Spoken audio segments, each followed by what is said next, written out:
I'm here to discuss a recent publication in comparative and integrative biology.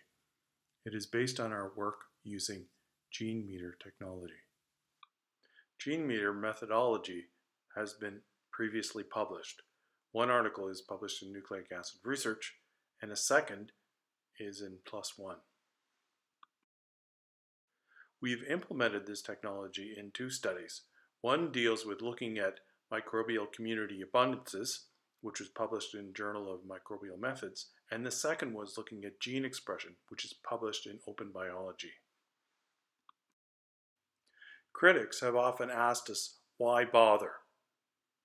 Conventional DNA microarrays in particular are very noisy. So is DNA sequencing output. Both are not quantitative due to normalization and data manipulation protocols. A solution to this is calibration, which we have shown in both cases. Although they are very precise, which we have shown, we have not shown that they are accurate, and that's the purpose of this study. Here's an overview of the experimental design. For the targets, we had 10 of them. These were in vitro transcribed ribosomal RNA targets. For the DNA microarrays, there was 100 negative control probes. There was approximately 5,000 or so probes targeting one of the 10 targets. Each probe was replicated 10 times. Note that we know the concentration of each target in these experiments so that we can go back and assess the accuracy of our approach. Here's the basics to how to calibrate a DNA microarray. First of all, you take the pooled targets and you dilute them down. Each diluted sample is then hybridized to a DNA microarray. Then what you can do is you can build a calibration curve with the signal intensities at the different dilutions. You do this for each probe and determine which is the best model and the best fit, which is the R-squared. We used 3 different models to fit the data. One of them was linear, second was Langmuir, and the third was Freundlich.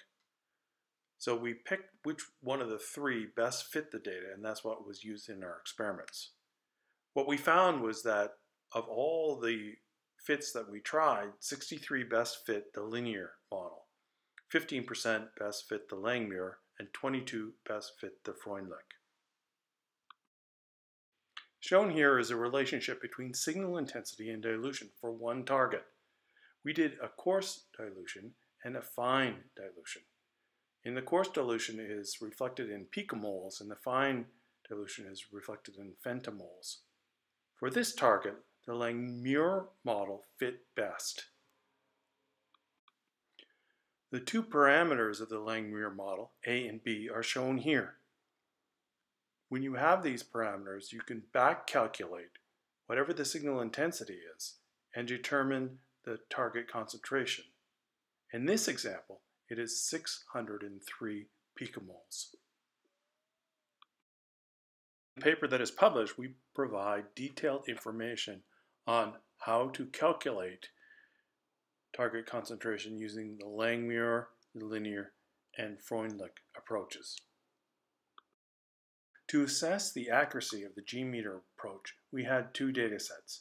Neither of these data sets were used to make the models, so they are completely independent.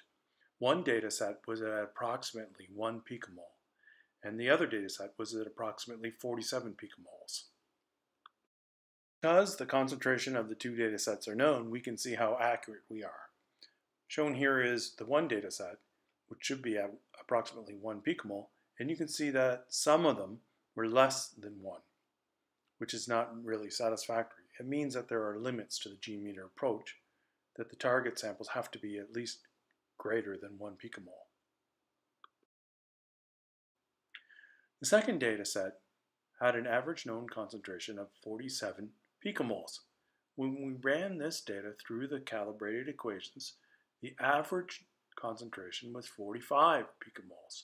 When we did a 2-sided t-test, we found that there was no significant differences between the concentrations.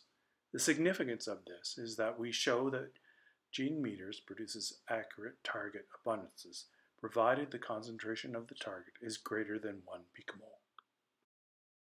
The significance of this research is that one can accurately determine gene target abundances using the gene meter approach.